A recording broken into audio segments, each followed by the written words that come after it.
네, 오늘 함께 나눌 말씀은요. 창세기 37장 3절부터 5절까지의 말씀입니다. 창세기 37장 3절부터 5절까지의 말씀입니다. 우리 함께 읽도록 하겠습니다. 요셉은 노년에 얻은 아들이므로 이스라엘이 여러 아들들보다 그를 더 사랑함으로 그를 위하여 칠색옷을 지었더니 그의 형들이 아버지가 형들보다 그를 더 사랑함을 보고 그를 미워하여 그에게 평안하게 말할 수 없었더라. 요셉이 꿈을 꾸고 자기 형들에게 말하니 그들이 그를 더욱 미워하였더라. 아니, 오늘 우리가 본문 말씀을 통해서 볼 수 있는 것은 세 가지의 삶을 볼 수가 있습니다. 첫 번째 삶은요, 바로 요셉의 삶입니다. 두 번째는요, 요셉의 삶을 표현하여서 예수 그리스도의 오용된 모습을 볼 수가 있어요. 세 번째로는 그리스도인들의 삶을 또한 이야기해 주는 것 같습니다. 우리가 이 점을 생각하고 한번 말씀을 들어가 보도록 하겠습니다. 오늘 이 요셉 말씀부터는요, 족장시대가 끝납니다. 우리가 족장시대 하면요, 야곱까지죠. 바로 아브라함, 또한 이삭, 그 다음에 야곱. 이 세 인물은요, 족장시대의 중심적인 말씀들을 이야기해주고 있습니다. 그렇지만요, 요셉부터는요, 족장시대가 끝났다는 거예요. 왜냐하면 요셉은 족장이 아니었기 때문입니다. 그런데요, 창세기 37장부터 이 마지막 장 50장까지는요, 요셉의 말씀으로 이어져 있죠. 이 말씀이 과연 우리한테 어떠한 메시지를 던져줄까요? 첫 번째로는 하나님의 섭리, 하나님의 계획하신 가운데서 우리의 삶이 보호받고 또한 인도되고 있다는 것을 요셉의 삶을 통하여서 만나게 합니다. 두 번째로는요, 이 출애굽기와 바로 유기적으로 연결됐다는 것을 보여주고 있어요. 그래서 출애굽기 첫 번째 시작에서 보면요, 이 요셉을 모르는 왕이 일어났다라고 말씀해주고 있죠. 그래서 우리가 자연스럽게 창세기에서 출애굽기까지 연결되게 하는 인물이 바로 요셉이라는 점입니다. 우리가 이 정도만 살펴보고 한번 말씀을 나눠 보도록 하겠습니다. 첫 번째로 우리가 살펴볼 것은요, 바로 요셉의 삶에 대해서입니다. 요셉은요, 야곱과 라헬의 관계 속에서 태어난 아들입니다. 자기가 가장 사랑했던 라헬에게서 태어난 요셉은 이 야곱과 다른 사람들보다 더욱더 사랑했다라는 것을 우리에게 말씀해주고 있죠. 그래서 3절 말씀에 보면요, 요셉은 노년에 얻은 아들이므로 이스라엘의 여러 아들들보다 그를 더욱 사랑함으로 그를 위하여 채색옷을 지었더라. 3절 말씀에서는요, 다른 아들들보다 특별히 더욱더 사랑했다라고 말씀해주고 있습니다. 왜냐하면 노년에 얻은 아들이었기 때문입니다. 그런데 우리가 여기서 생각해 볼 수 있는 것이 한 명 더 있죠. 바로 막내 아들인 베냐민이라는 거예요. 왜 베냐민보다 요셉을 더욱더 사랑했을까요? 왜냐하면 마지막으로 태어났던 막내 아들보다 왜 요셉을 더욱더 사랑했냐라는 거예요. 우리는 이 점을 통해서 분명히 한 가지를 볼 수가 있어요. 아마 야곱이 생각했던 정실 부인은요, 바로 라헬이었을 것 같아요. 처음에 라헬과 결혼하기 위해서 라반을 7년 동안 섬겼습니다. 그런데 어떻게 되죠? 이 라반이 자신을 속임을 통하여서 레아와 처음에 결혼시키게 됐다는 거예요. 그래서 인간적으로 첫 번째 여인에게 태어난 첫 번째 아들인 요셉을 더욱더 사랑했다라는 것을 우리는 생각해 볼 수가 있어요. 또한 가장 사랑했던 라헬은요, 이 다른 여인들보다 더욱더 다른 아내들보다 더욱더 임신하기 어려웠었던 것 같아요. 우리가 레아는 총 4명의 자녀를 낳죠. 레아에서 태어난 4명의 아들은 루벤, 시므온, 레위, 유다입니다. 그런데 라헬에게서 태어난 아들들은요, 요셉, 베냐민 낳고 죽게 되죠. 야곱이 출산하기가 어려웠던 그 상황에서 얻은 첫 번째 아들이었던 이 요셉, 그 요셉을 아마 다른 형제들보다 더욱더 사랑했다라는 것이 그러한 부분에서 사랑했다라고 표현하지 아니할까라는 것을 우리는 생각해 볼 수가 있습니다. 또한 그 사랑이요 어떤 것으로 나타나게 되죠? 바로 채색옷으로 표현됩니다. 이 채색옷은요 우리에게 알려져 있는 얼룩덜 화려하고 화려한 색채가 들어가 있는 옷을 이야기하는 것이 아니에요. 오히려 화려한 장식구들이 붙어져 있는 옷을 표현할 때에 바로 채색옷을 입다, 채색옷이다 라고 이야기할 때가 많다라는 거예요.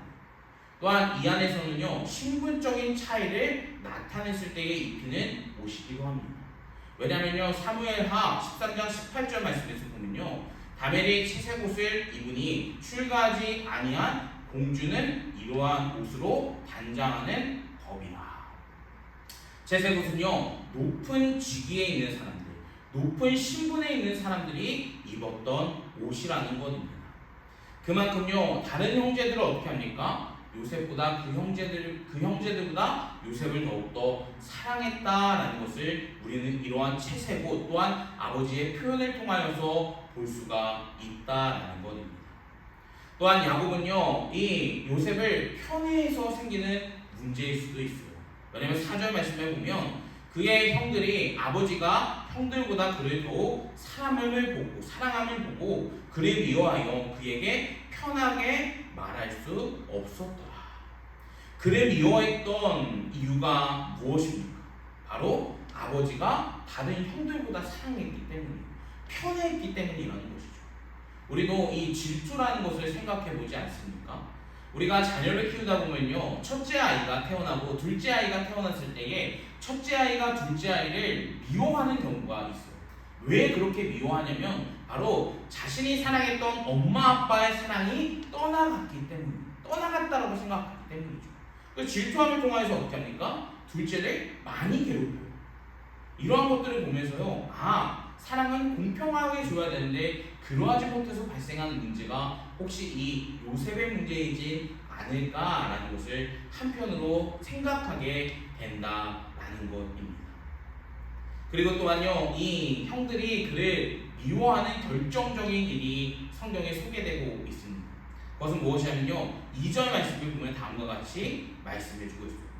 야곱의 족보는 이러하니라. 요셉이 17세의 소년으로서 그의 형들과 함께 양을 칠 때에 그의 아버지 아내들 빌라와 실바의 아들들과 더불어 함께 있더니 그가 그들의 잘못을 아버지에게 말하였더라. 여기에서 보면 빌라와 실바라는 인물이 등장합니다. 이 빌라와 실바는요 레아와 라헬의 몸종이었죠. 그곳에서 태어난 아들들의 잘못을 어떻게 합니까? 요셉이 야곱에게 고자질했다라고 말씀해주고 있는 거예요. 그때에 보면요 그가 얼마나 미웠을까라는 것을 우리는 생각하게 돼요. 한번 생각해 봅시다. 나의 잘못을요 이 아버지에게 고자질하는 모습을 보면요 아마 그를 사랑하기가 매우 힘들었을 거예요. 이 가뜩이나 그의 아버지가 이 요셉을 너무나 사랑하는 것으로도 충분히 질투나고 있는데 이 자신의 잘못들을 고자질함을 통하여서 그들의 아버지에게 지금 혼나고 있는 형제들은 어떻습니까? 그를 분명히 미워할 수밖에 없었다는 것이죠. 그런데 여기에서 우리가 주목해야 되는 것은 무엇이냐면요 2장에서는요 바로 이 빌라와 실바의 아들들만 언급되고 있다는 거예요. 지금 이 레아의 아들인 4명은 언급되어 있지는 않아요. 그들이 과연 선하게 살아서 언급되지 않았을까요? 그들도 너무나 악한 사람들이었죠. 왜냐하면 르우벤은요 창세기 35장 말씀에 통하여서 아버지의 아내를 범했다라고 이야기해주고 있습니다. 정말 죄악된 일을 행했다는 것이죠. 또한 이 둘째 아들과 셋째 아들인 이 레일과 이 시므온은 어떤 일이 있었습니까? 이 디나가 불미스러운 일을 당했을 때에 34장 말씀에서는 그 민족을 어떻게 하죠? 속여서 그 민족의 생명을 빼앗는 사건이 등장한다라는 거예요. 그래서 최종적으로 이 라헬의 막내 아들인 이 유다가 장자의 축복을 받게 되죠. 사실 근데 유다도 어떻습니까? 결코 거룩한 삶이 아니었다는 거예요. 유다의 문제가 무엇이었습니까? 자신의 이 며느리를 범하는 사건이 등장하죠. 그러한 사건들을 통해서요, 유다도 거룩하지 못했지만 유다를 통해서 이 장자의 명분이 넘어갔다는 것을 우리는 볼 수가 있다라는 거예요. 그런데요, 이 요셉은 충분히 그 레아의 형제들 또한 잘못이 있고 또한 지적질할 것이 있고 고자질할 것도 있었지만 그 형들은 별로 고자질하고 있는 내용은 등장하지가 않습니다. 그리고 또한 이 비나와 실바의 아들들은 이 요셉이 오는 모습을 봄을 통하여서 어떻게 합니까? 그를 죽이고자 했다라는 거예요. 그런데 이 창세기 37장 후반절에 보면요, 그를 죽이지 아니하려고 했던 사람이 두 명이 있습니다. 바로 르우벤 그리고 유다. 그리고 레위와 시므온은 그저 방관했습니다. 찬성도 안 했고 반대도 안 했습니다. 방관했습니다. 르우벤은요, 이 요셉을 아버지에게 보내기 위해서 어떻게 합니까? 철저히 기다리라. 그 형들에게 제한을 걸어놔요. 내가 오기 전까지 일을 아무것도 하지 마 라고 이야기합니다. 그런데 어떻죠? 형들이 요셉을 팔아넘겨요. 그것을 보고 르우벤은 어떻습니까? 자신의 옷을 찢으면서 울었다라고 성경은 말씀해주고 있습니다. 또한 유다도 그의 목숨을 어떻게 합니까? 죽이지 말고 그를 이 이스마엘 사람들의 손에 넘기자, 노예로 팔아버리자라고 말씀해주고 있습니다. 그래서 어떻게 합니까? 은 20세겔을 받고 팔았다라고 말씀해주고 있습니다. 이 은 20세겔은요, 당시의 노예의 가격으로 측정되어 있는 금액이었던 것 같아요. 레위기에도 보면요, 이 남자 노예는 은 20세겔을 받고 팔고 여자 노예는 은 10세겔을 받고 팔으라 라고 말씀해주고 있어요. 그래서 이 비라와 실바의 아들들이 어떻습니까? 그를 종으로 팔아버렸다. 아마 그는 형제로서 생각하고 있지 않았었던 것 같아요. 죽여야 될 대상 혹은 종으로 팔아버려도 상관없는 대상으로 생각했을 것입니다. 그런데요, 그러한 취급을 받았던 이 요셉은 형들을 참 사랑했던 것 같아요. 이 사랑이요, 어디에 말씀에 기록되어 있냐면요, 이 형들이 오는 이 총리의 자리에 올라와서 형들이 오고 있는 그 모습을 보고 요셉은 눈시울이 붉어진다라고 성경은 말씀해주고 있습니다. 화가 나서 눈시울이 밝아지는 것이 아니에요. 그들을 누구보다 사랑했고 그들을 누구보다 반가워했기 때문에 눈시울이 붉어졌다라고 말씀해주고 있습니다. 특히 이 37장 말씀에서 한 가지 사건이 등장하는데 그것이 무엇이냐면 이 아버지의 뜻에 순종함을 통하여서 형들에게 가고 있는 요셉의 모습을 우리에게 소개시켜주고 있다는 거예요. 이 부분을 통해서 우리는 그가 형들을 얼마나 사랑했는지를 보게 돼요. 12절 말씀을 봅시다. 그의 형들이 세겜에 가서 아버지의 양떼를 칠 때에 13절 이스라엘이 요셉에게 이르되 내 형들이 세겜에서 양을 치지 아니하느냐 너는 그들에게 보내리라. 요셉이 아버지에게 대답하되 내가 그리 하겠나이다 라고 말씀해주고 있습니다. 아버지의 뜻에 어떻게 합니까? 순종했습니다. 그런데요, 여기서 우리가 봐야 될 것이 하나 있습니다. 그것이 무엇이냐면요, 형들을 미워했다면 그 뜻에 순종했을까요? 요셉은 이 아버지에게 사랑받는 자였어요. 그래서 아버지 나 하기 싫어요 라고 했으면 아마 야곱은 요셉에게 가지 말라라고 충분히 이야기할 수 있었을 것입니다. 그렇지만 어떻습니까? 아버지의 뜻에 순종했다는 거예요. 그런데 이 걸음은요, 사실 쉬운 걸음이 아니었습니다. 왜냐하면 헤브론에서 세겜까지 이동하는 그 거리는 약 90km의 여정이었다는 거예요. 그런데 이 요셉이 90km의 여정을 끝내고 세겜에 도착했습니다. 그런데 형들이 거기서 만납니까? 그러하지 아니하죠. 그래서 15절 말씀에 보면 어떤 사람이 그를 만난즉 그가 들에서 방황하는지라. 어떤 사람이 어떻게 합니까? 방황하고 있는 요셉의 모습을 보게 돼요. 그리고 15절 말씀에 다시 한번 이야기합니다. 그 사람이 그에게 물어 이르되 내가 무엇을 찾느냐? 너가 무엇을 찾니 여기서? 왜 아무것도 없는 곳에서 방황하고 있니? 라고 물어봅니다. 16절 말씀 봅시다. 그가 이르되 내가 내 형들을 찾아오니 청하건대 그들의 양을 치는 곳을 내게 가르치소서라고 말씀해주고 있어요. 세겜 땅, 그리고 그는 한 번도 그와 이야기해 본 적이 없었을 거예요.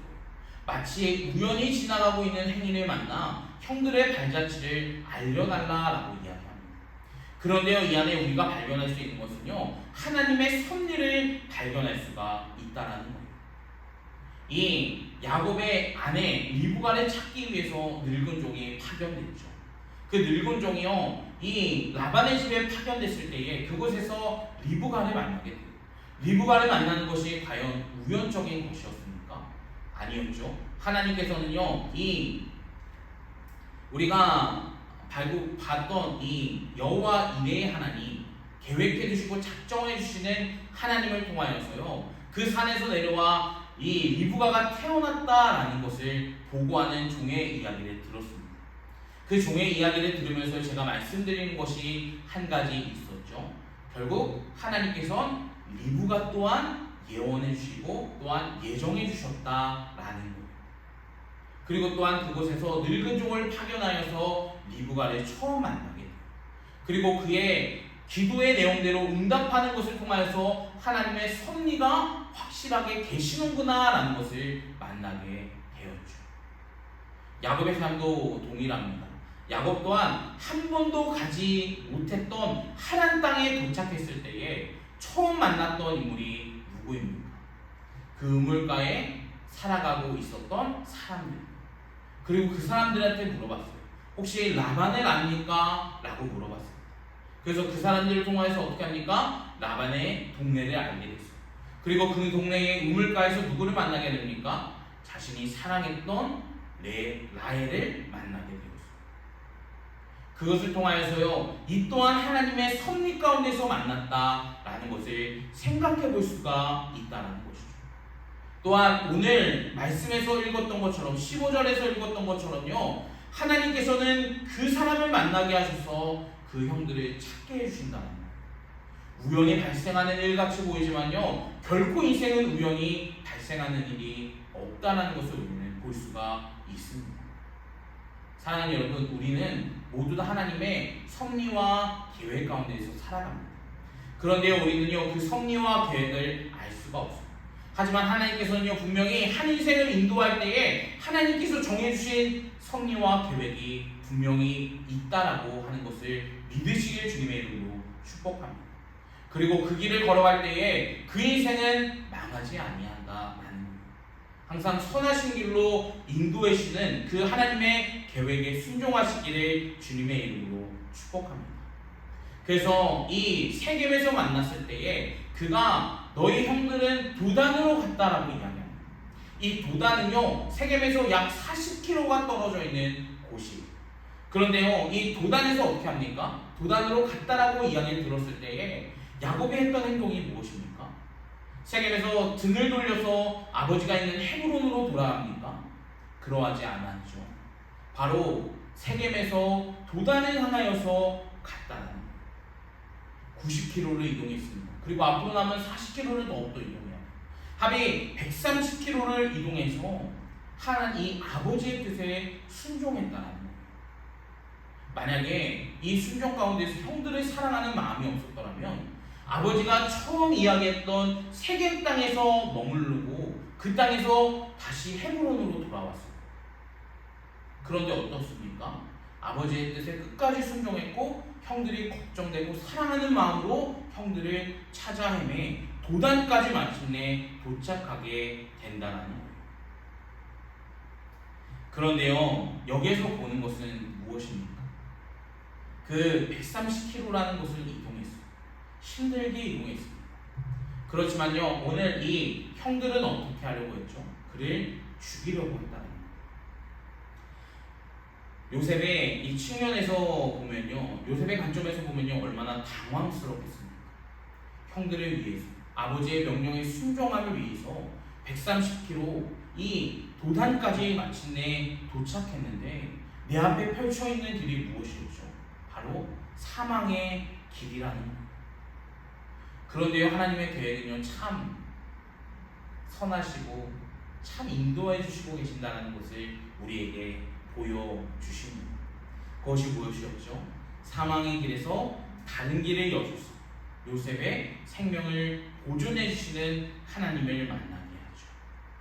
이것이 바로 창세기 37장 5절부터 11절까지의 말씀하고 있는 꿈에 대한 성취를 통해서 애국으로 가게 된 요셉의 모습이라는 거예요. 사랑하는 여러분, 우리가요 이 요셉의 삶을 통해서 배우는 것은 바로 이 순종의 자세라는 거예요. 요셉이 지금 누구의 뜻에 순종했습니까? 아버지의 뜻에 순종했죠. 또한 이 아버지의 뜻에 순종하는 것이요 바로 하나님의 뜻에 순종하는 것으로 이루어진다는 것을 우리는 알아야 됩니다. 그래서요 요셉의 순종은 하나님께 한 순종으로 이어지는 것이죠. 그렇지만요 그 일이 선한 일을 했지만 당하는 어려움도 분명히 있었어요. 목숨을 위협받는 일도 있었다라는 거예요. 그때요 그가 했던 행동은 형들을 원망하지 아니했습니다. 물론 원망했을 수도 있죠. 그런데 성경은 원망했다라고 이야기하지 않아요. 오히려 어떻습니까? 야곱이 요셉이 총리의 자리에 올라갔을 때요 그 형들이 오는 모습을 보고 단번에 형들임을 알았다라는 거예요. 형들임을 알아서 어떻게 합니까? 그들을 보고 눈시울이 붉어짐을 통하여서 정말 그들을 끝까지 사랑했구나, 형제들을 끝까지 사랑했구나 라는 것을 만나게 된다는 거예요. 사랑하는 여러분, 나를 정말 힘들게 하고 나를 어렵게 하는 형제자매들이 있으십니까? 그러면 기억하십시오. 하나님의 사랑으로 우리는 그들을 품어야 된다는 사실을. 예수님께서도 분명히 이야기하지 않았습니까? 내 원수를 내 몸과 같이 사랑하라. 우리가 해야 되는 것은요 그들과 같이 똑같이 미워하는 것이 아니에요. 그들과 같이 똑같이 원망하는 것이 아니라는 것이에요. 순종하는 길은요 우리가 나를 힘들게 하는 자들을 끝까지 사랑해주는 것입니다. 사랑하는 여러분, 우리를 힘들게 하는 자들이 있으면 끝까지 그들을 사랑해줄 수 있는 저와 여러분들의 삶이 되길 주님의 이름으로 축복합니다.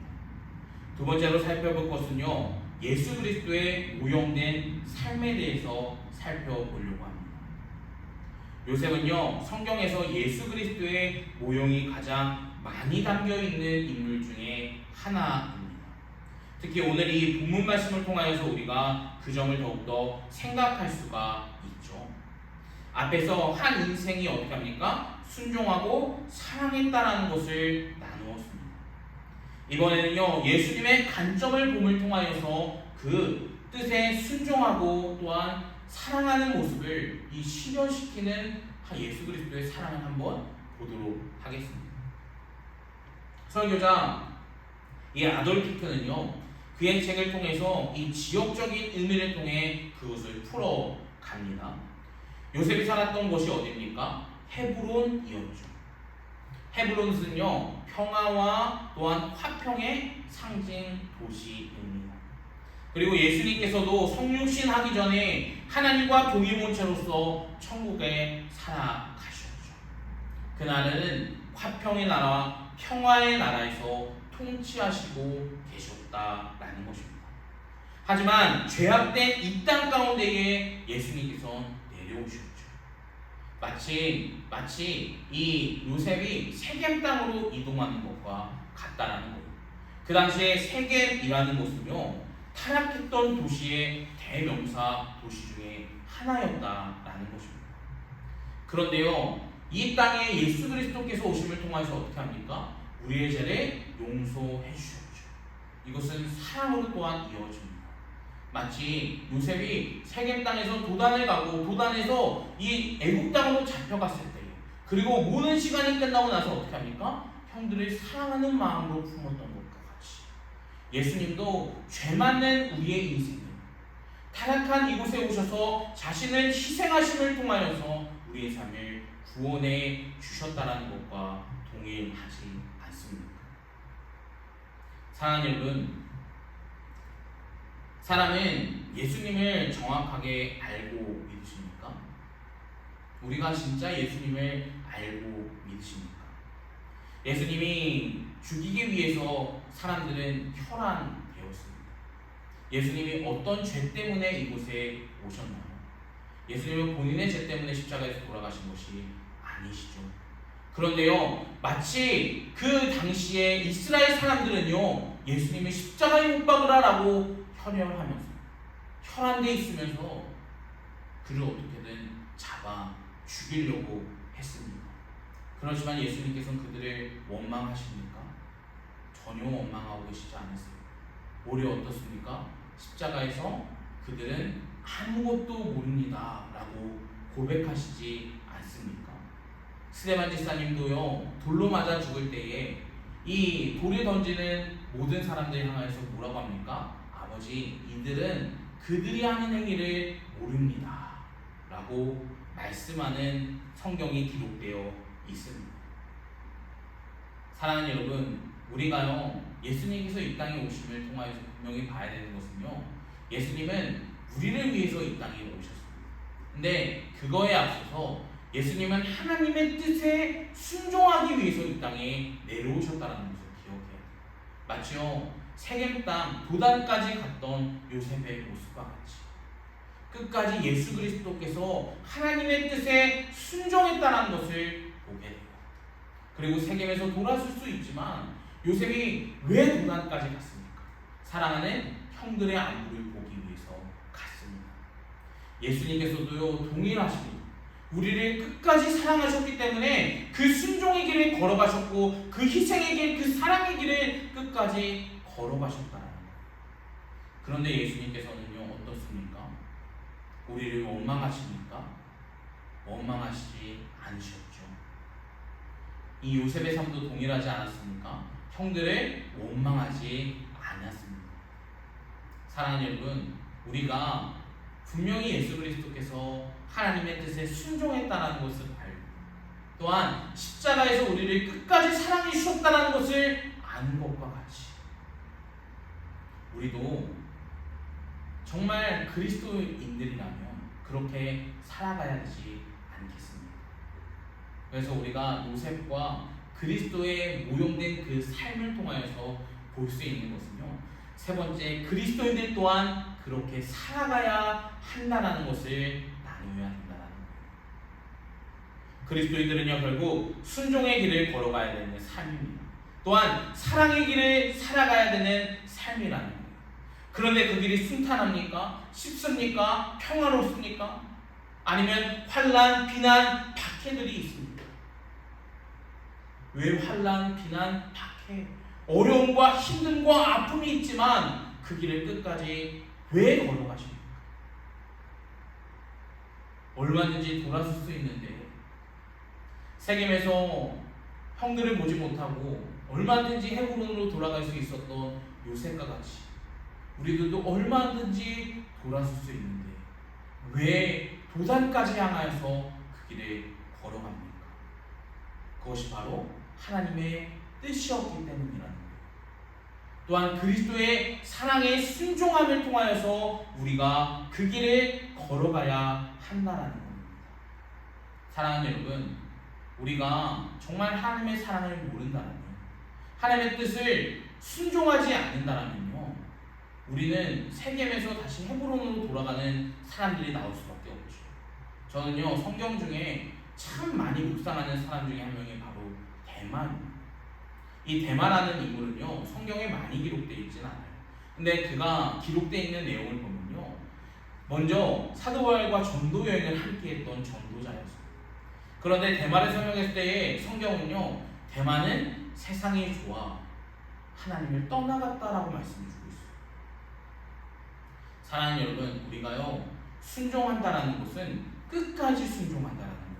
누구 앞에 쓸 때까지요? 하나님 앞에 쓰기 전까지.